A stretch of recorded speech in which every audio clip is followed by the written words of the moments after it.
My name is Professor Michio Kaku. I'm a professor of theoretical physics at the City University of New York, and I specialize in something called string theory.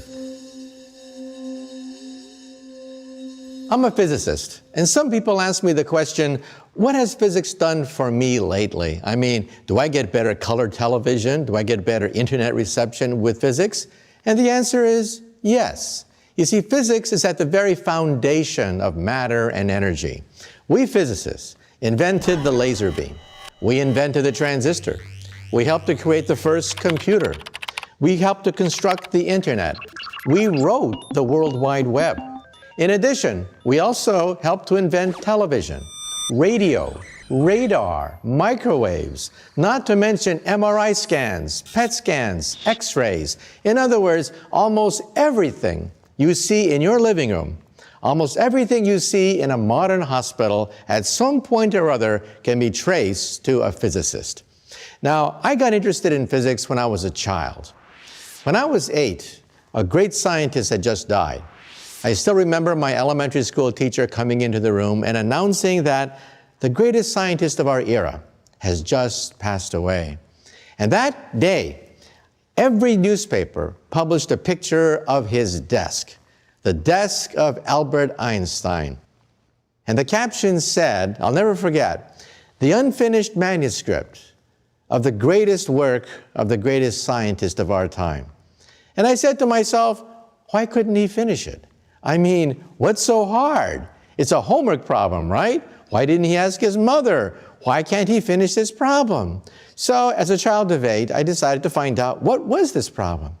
Years later, I began to realize that it was the theory of everything, the unified field theory, an equation that would summarize all the physical forces in the universe, an equation like E equals mc squared. That equation is half an inch long, and that equation unlocks the secret of the stars. Why do the stars shine? Why does the galaxy light up? Why do we have energy on the Earth?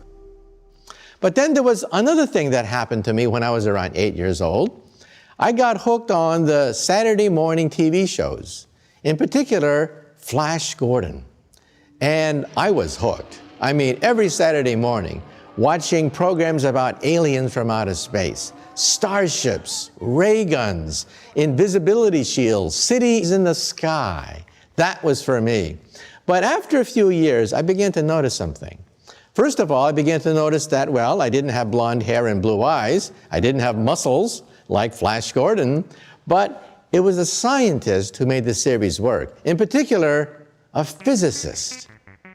He was the one who discovered the ray gun, the starships. He was the one who created the invisibility shield. And then I realized something else. If you want to understand the future, you have to understand physics. Physics is at the foundation of all the gadgetry, the wizardry, all the marvels of the technological age. All of it can be traced to the work of a physicist. Most of science fiction is, in fact, well within the laws of physics, but possible within maybe 100 years. And then we have impossibilities that may take 1,000 years or more.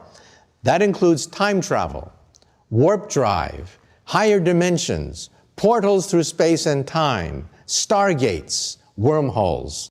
You know, if you were to meet your great-grandparents of the year 1900, they were dirt farmers back then. They didn't live much beyond the age of 40 on average. Long-distance communication in the year 1900 was yelling at your neighbor.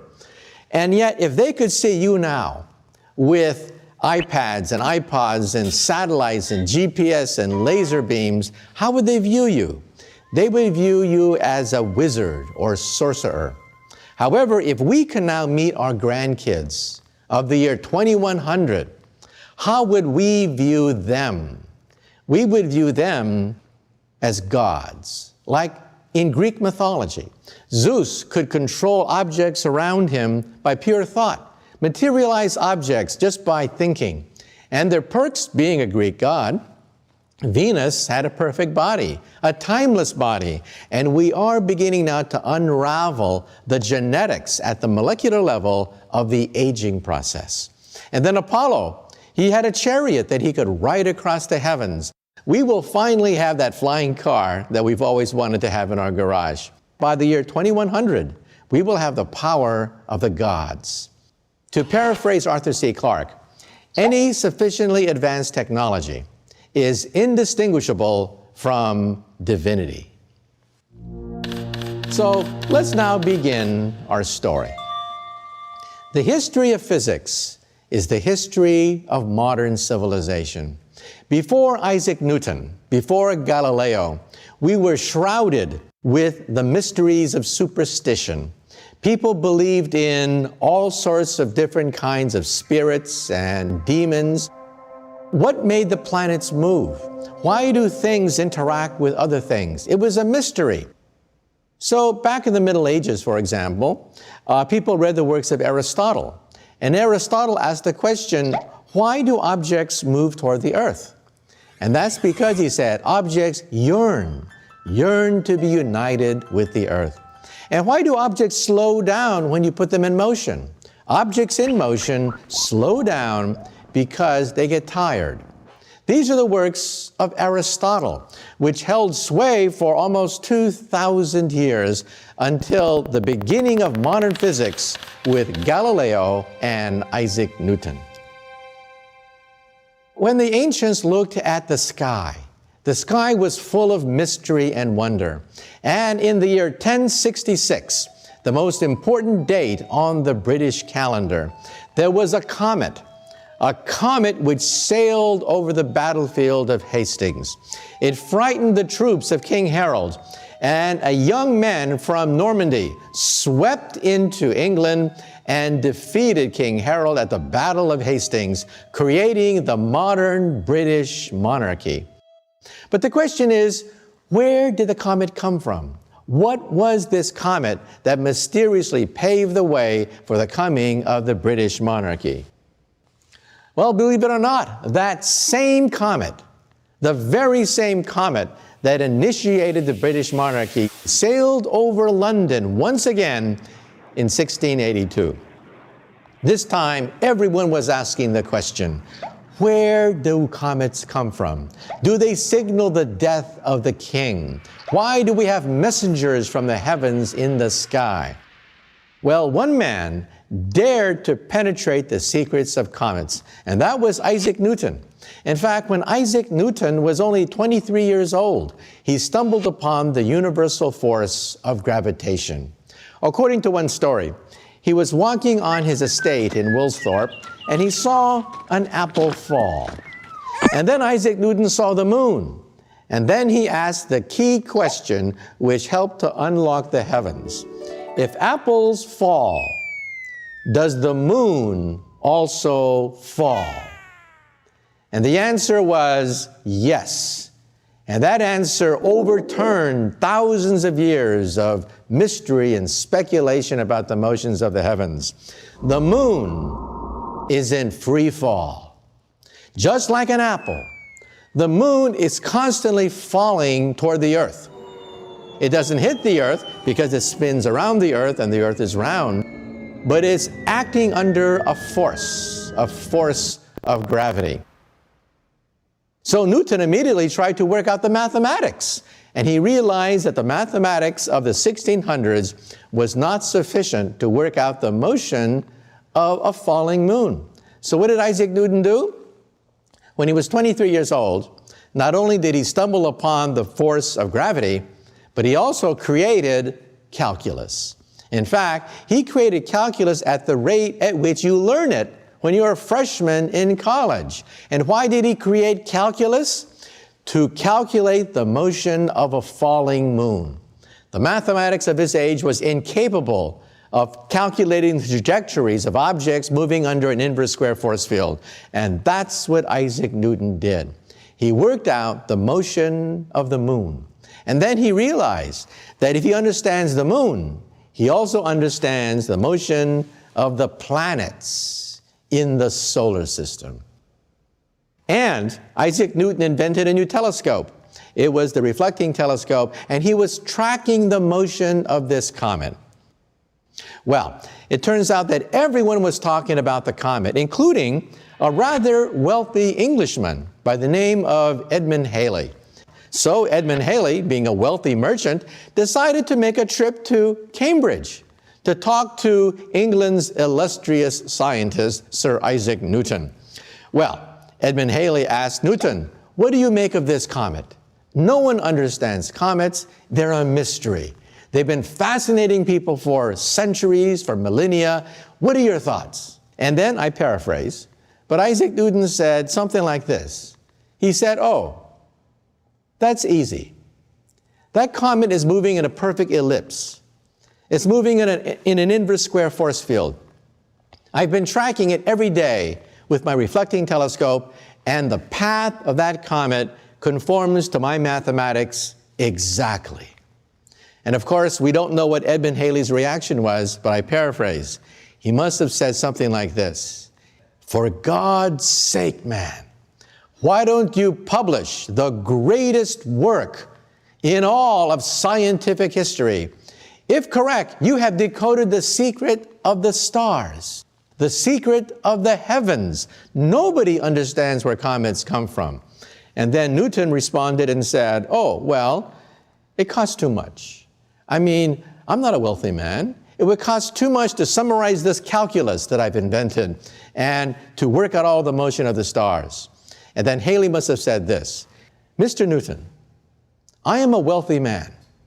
I have made my fortune in commerce. I will pay for the publication of the greatest scientific work in any language." And it was Principia, the principles, the mathematical principles that guide the heavens. Believe it or not, this is perhaps one of the most important works ever written by a human being in the 100,000 years since we evolved from Africa. Realize that this book sets into motion a physics of the universe. Forces that control the motion of the planets. Forces which can be calculated. Forces which govern the motion of cannonballs, rockets, pebbles. Everything that moves according to the laws of motion and the calculus of Sir Isaac Newton. In fact, even today, when we launch our space probes, we don't use Einstein's equations. They only apply when you get near the speed of light or near a black hole. We use Newton's laws of gravity. They are so precise that when we shoot a space probe right past the rings of Saturn, we use exactly the same equations that Isaac Newton unraveled in the 1600s. That's why we've been able to unravel the secrets of the solar system, complements of the laws of motion of Isaac Newton. So what Newton did was not only did he set into motion the ability to calculate planets, he also set into motion a mechanics. Machines now operated upon well-defined laws. Newton's 3 laws of motion. The first law of motion says that objects in motion stay in motion forever unless acted on by an outside force. You see that in an ice skating rink. You shoot a puck and it goes all the way down forever unless acted on by an outside force. That's different from Aristotle's law of motion. Aristotle said objects in motion eventually stop because they get tired. The second law of motion says force is mass times acceleration, and that equation made possible the Industrial Revolution. Steam engines, locomotives, factories, machines, all of it due to the mechanics set into motion by Isaac Newton's second law of motion, force is equal to mass times acceleration. And then Newton had a third law of motion. For every action, there's an equal and opposite reaction. That's the law of rockets. That's why we have rockets that can sail into outer space. So the lesson here is, when scientists unraveled the first force of the universe, gravity, that set into motion the Industrial Revolution. a revolution which toppled the kings and queens of Europe, which displaced feudalism, ushering in the modern age, all because a 23-year-old gentleman looked up and asked the question, does the moon also fall? You know, when I was a kid growing up in California, I would see pictures of the Empire State Building. And I said to myself, how could they possibly build such a big building and not know that it's going to fall? Why doesn't it fall? They didn't build scale models of the thing. You couldn't have an Empire State Building that big to test whether it's going to fall or not. How did they know ahead of time that that building wouldn't fall? And the answer is Newton's laws of motion. In fact, today I teach Newton's laws of motion, and you can actually calculate the forces on every single brick of the Empire State Building. Using Newton's second law of motion, force is mass times acceleration. When Newton unraveled the force of gravity, that was the first force. Now let's take a look at the second force, an even greater force which has touched all of our lives, and that is the electromagnetic force. Ever since humans saw lightning bolts light up the sky, ever since they were terrified by the sound of thunder, they've been asking, do the gods propel lightning bolts and create thunder? Are they angry at us? Scientists began to realize that the lightning bolts and the thunder can be duplicated on the Earth, that we can actually create mini lightning bolts using electricity. But it wasn't until the 1800s that finally we began to unlock the second great force which rules the universe, the electromagnetic force. Michael Faraday would give Christmas lectures in London, fascinating everyone from adults to children. And he would demonstrate the incredible properties of electricity. Some people, for example, ask a simple question. If you're in a car or an airplane, you get hit by a lightning bolt, why don't you all get electrocuted? Why don't you all die? Well, Faraday answered the question. He would create a cage. He would walk into this steel cage, electrify it, and he wouldn't get electrocuted at all. That's called the Faraday cage, and every time you walk into a metal structure, you get shielded by this metal object. Well, what Michael Faraday did was he helped to unleash the second great revolution with something called Faraday's law. A moving wire in a magnetic field has its electrons pushed, creating an electrical current. That simple idea unleashed the electric revolution. And that's why we have hydroelectric generators, dams that can produce enormous amounts of power. That's why people build nuclear power plants. That's why we have electricity in this room right now. On a very small scale, you use that in your bicycle. When you put a bicycle lamp on your bicycle, the turning of the wheel spins a magnet. The magnet then pushes electrons in a wire, and that's why electricity lights up in your bicycle lamp. So in other words, electricity and magnetism were unified into a single force. We once thought that electricity and magnetism were separate. Now we know they are, in fact, the same force. So if a moving magnet can create an electric field, this means that a moving electric field can create a magnetic field. But if they can create each other, why can't they oscillate and create a wave? So that moving electric fields create magnetic fields, create electric fields, create magnetic fields, infinitum, to create a wave. Well, around the time of the American Civil War, a mathematical physicist, James Clerk Maxwell, calculated using the work of Faraday the velocity of this wave. In one of the greatest breakthroughs of all time, James Clerk Maxwell calculated the velocity of this wave and found out it was the velocity of light. And then he made this incredible discovery. This is light. That's what light is. It doesn't by accident travel at the speed of electricity. It is light itself. And the equations were written down by James Clerk Maxwell. Unfortunately, Michael Faraday himself did not have a formal education. He could not put into mathematical form his own work. James Clerk Maxwell was a theoretical physicist, just like myself. He wrote down the mathematical physics of oscillating electric fields and magnetic fields, and they are called Maxwell's equations. These equations have to be memorized by every physicist in grad school. You cannot get your PhD without memorizing these equations. Every engineer who deals with radar and radio has to memorize these equations. And so, if you go to Berkeley, where I got my PhD, you can buy a t-shirt which says, "In the beginning, God said, the four-dimensional divergence of an antisymmetric second-rank tensor equals 0, and there was light." Ladies and gentlemen, this is the equation for light.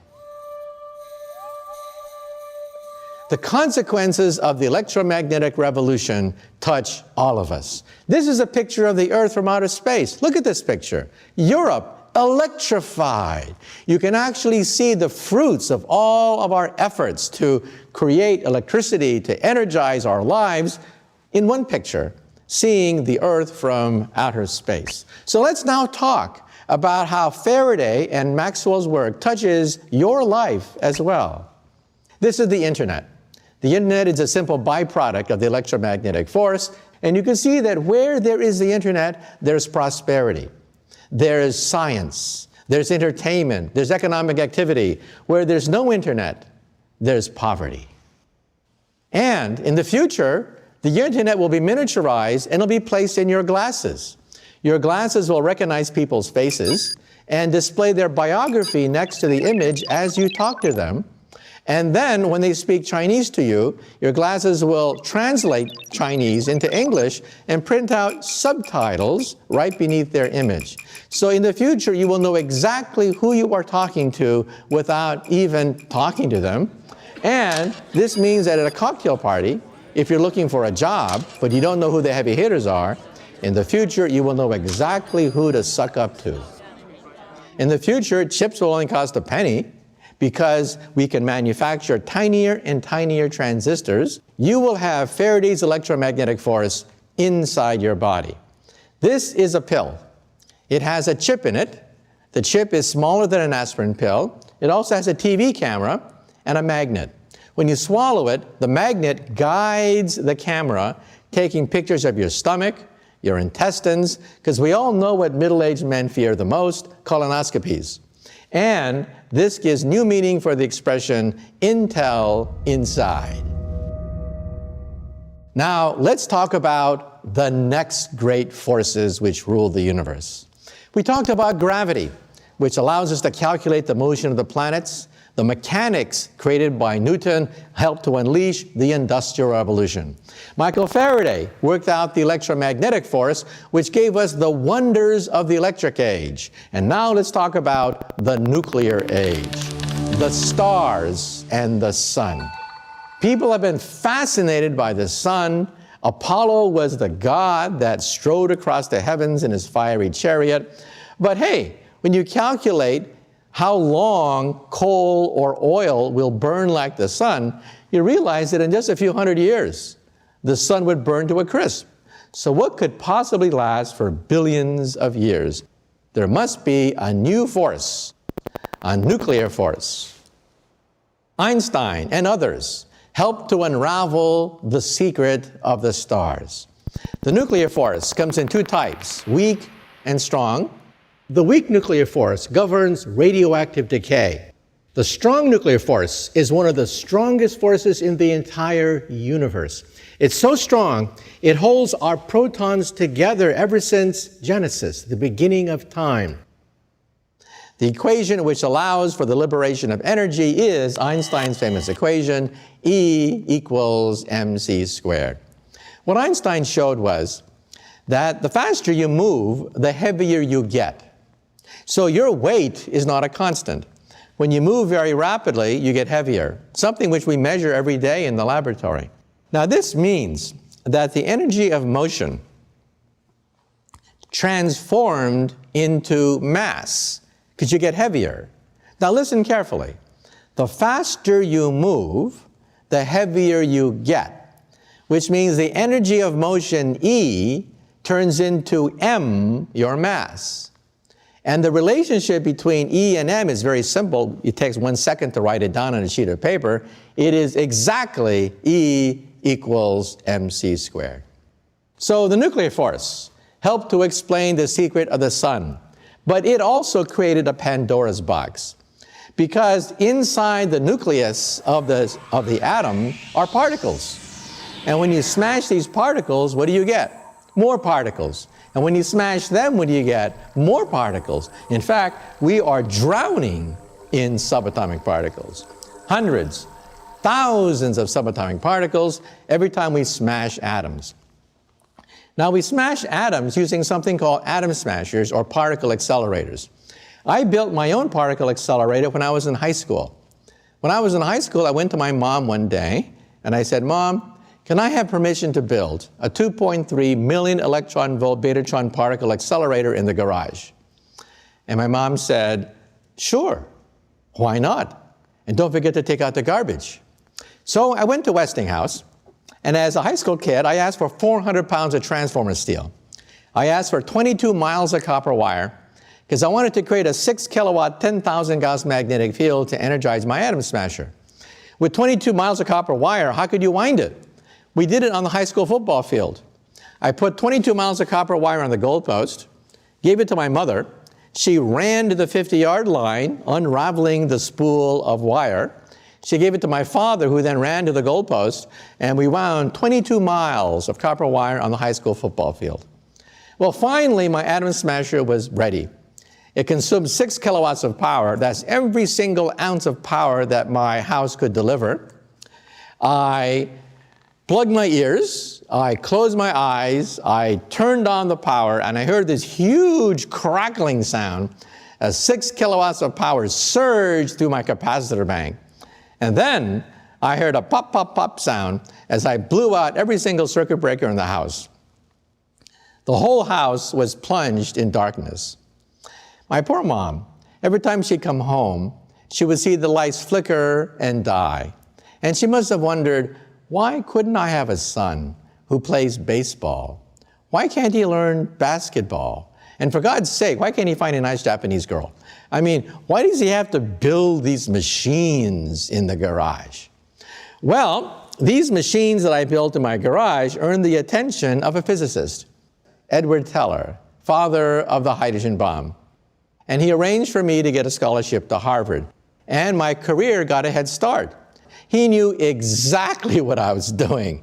I didn't have to explain to him that I was experimenting with antimatter. I was creating anti-electrons in my mom's garage and using atom smashers to eventually create beams of antimatter. Antimatter is the opposite of matter. It has the opposite charge. So an electron has negative charge. The positron, or anti-electron, has positive charge. This means that you can now create anti-molecules and anti-atoms.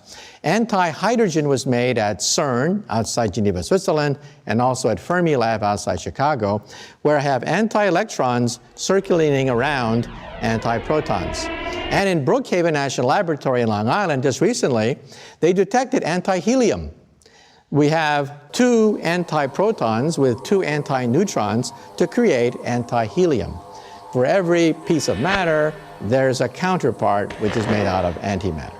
And when the two collide, by the way, it releases the greatest energy source in the universe. It is 100% conversion of matter to energy by Einstein's equations, E equals mc squared. Inside the nucleus of the atom, we have particles upon particles when you smash them apart. In the 1950s, we were drowning in subatomic particles. In fact, J. Robert Oppenheimer, the father of the atomic bomb, once made a statement.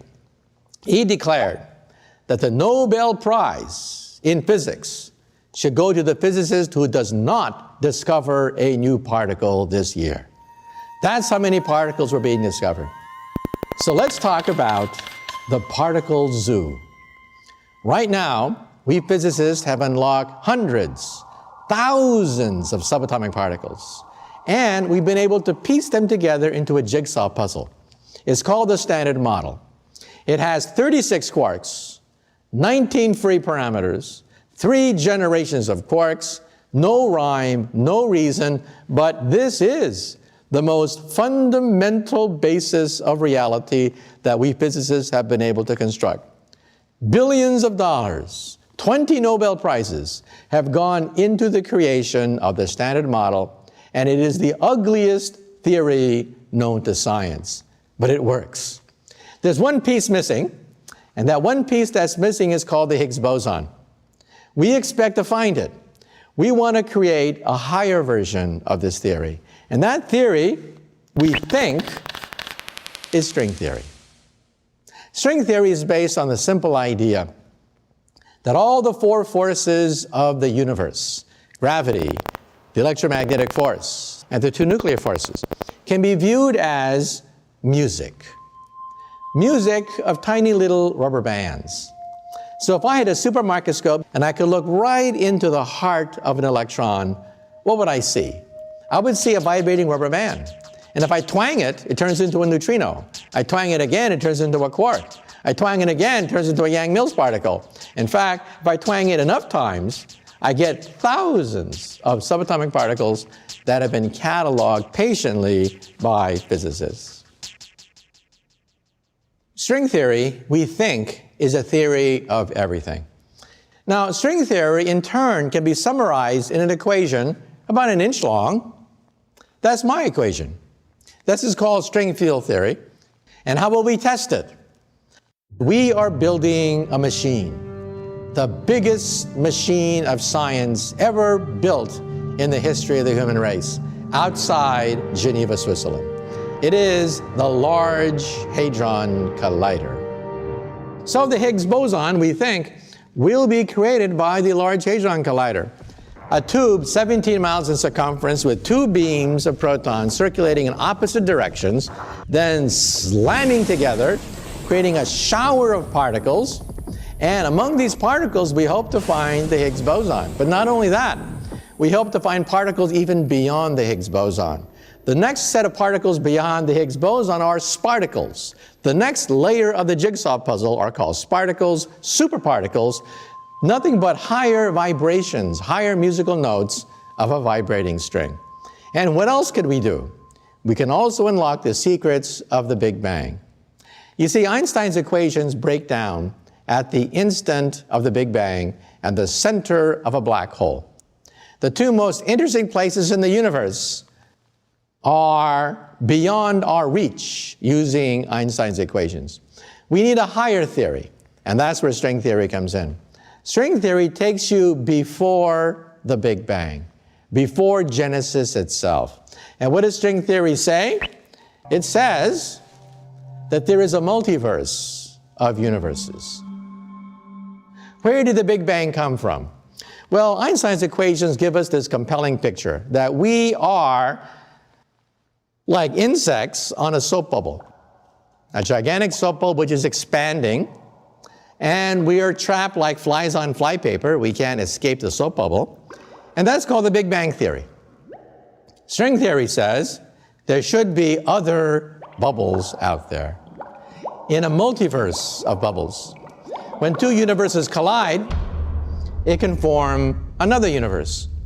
When a universe splits in half, it can create 2 universes, and that, we think, is the Big Bang. The Big Bang is caused either by the collision of universes or by the fissioning of universes. If there are other dimensions, if there are other universes, can we go between universes? Well, that, of course, is very hard. However, Alice in Wonderland gives us a possibility that maybe one day we might create a wormhole between universes. This is a wormhole. Think of taking a sheet of paper and putting 2 dots on it. The shortest distance between 2 points is a straight line. But if I can fold that sheet of paper, then perhaps I can create a shortcut through space and time, called a wormhole. This is a genuine solution of Einstein's equations. We can actually see this in string theory. The question is, how practical is it to go through one of these things? We don't know. In fact, there's a debate among physicists today. Stephen Hawking, many physicists are jumping into the game of trying to figure out whether it's physically possible to go all the way through a wormhole. Because if you could, then you might be able to use this as a time machine. Since string theory is a theory of everything, it's also a theory of time. And time machines are allowed in Einstein's equations, but to build one is extremely difficult. Far more energy is required than a simple DeLorean with plutonium. You know, trillions of years from now, the universe is going to get awfully cold. We think the universe is headed for a big freeze. All the stars will blink out.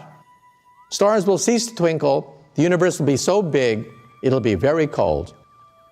At that point, all intelligent life in the universe must die.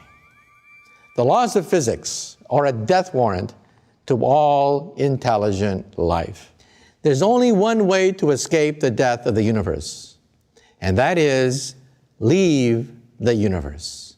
We are now, of course, entering the realm of science fiction, but at least we now have equations, the equations of string theory, which will allow us to calculate if it is possible to go through a wormhole, to go to another universe where it's warmer, and perhaps we can start all over again. If you were to summarize the march of physics over the last 10,000 years, it would be the distillation of the laws of nature into four fundamental forces: gravity, electricity, and magnetism, and the two nuclear forces. But then the question is there a fifth force? A force beyond the forces that we can measure in the laboratory? And believe it or not, there are physicists who've actually looked very carefully for a fifth force. Some people think maybe it's psychic phenomena, maybe it's telepathy, maybe it's something called psi power, maybe it's the power of the mind, maybe consciousness. Well, I'm a physicist. We believe in testing theories to make sure that they are falsifiable and reproducible. We want to make sure that on demand, your theory works every single time without exception.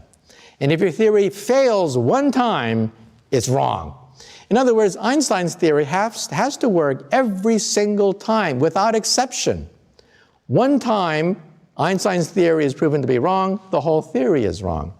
Well, so far, we can reproduce these four physical theories, but a fifth theory cannot be reproduced. We've looked for it. Some people think that maybe a fifth force may be short range, like not over the nucleus of the atom, but ranging over several feet. And we can't find any. We physicists in the last 10 years have discovered a new energy source larger than the galaxy itself. Dark energy. Realize that in our universe today, 73% of our universe, the matter and energy, 73% is in the form of dark energy, the energy of nothing. That's what's blowing the galaxies farther and farther apart. That's the energy of the Big Bang itself. Kids ask the question, if the universe banged, then what made it bang? And the answer is dark energy. 73% of the universe's energy is dark energy. 23% is dark matter.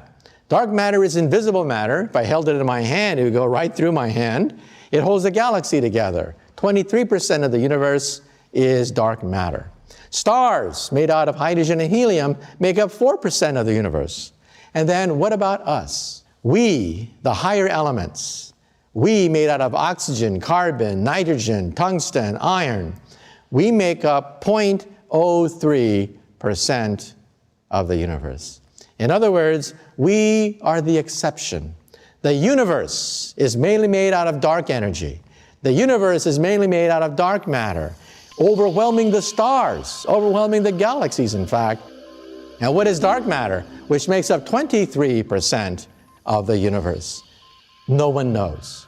String theory gives us a clue, but there's no definitive answer. So in other words, For you young aspiring physicists out there in the audience, you may be saying to yourself right now, why should I go into physics? Because you guys already have a candidate for the unified field theory, right? Just realize that every single physics textbook is wrong. Every single physics textbook on the earth says that the universe is mainly made out of atoms, right? There it is. The universe is mainly made out of atoms. Wrong. In the last 10 years, we have come to the realization that most of the universe is dark. And there's a whole shelf full of Nobel Prizes for the young people who can figure out the secret of dark matter and dark energy. Let me give some advice to you. If you are a young physicist, perhaps just getting out of high school, you have dreams of being Einstein, of dreams of working on string theory and stuff like that, and then you hit freshman physics. Let me be blunt. We physicists flunk most students taking elementary physics, and we're more or less encouraged to do so by the engineering department. We don't want to train engineers who make bridges that fall down. We don't want to create engineers that create skyscrapers that fall over. There's a bottom line. You have to know the laws of mechanics. So before you can work with the laws of Einstein, you have to work with the laws of friction, levers, pulleys, and gears. As a consequence, we have a very high flunk-out rate in elementary physics. So if you're a young physicist graduating from high school with stars in your eyes, and you encounter freshman physics for the first time, watch out. If you have a rough time, that's the way it is. I started out my life as an experimental physicist. Then I went to Harvard, and then I talked to my advisor, one of the world's greatest experimental physicists, Professor Pound, and he told me that maybe it's time to give it a rest. He said to me, your skills are much better suited to what you love the most, which is theory, mathematics, the world of higher dimensions. And I realized that he was probably right. The thing about physics, or even science, that really intrigues me the most is to find the most fundamental basis for everything. Rather than trying to massage a theory or make a theory prettier, why not find out why it works? What makes it tick? And that's what I do for a living. I'm a theoretical physicist. Thank you very much.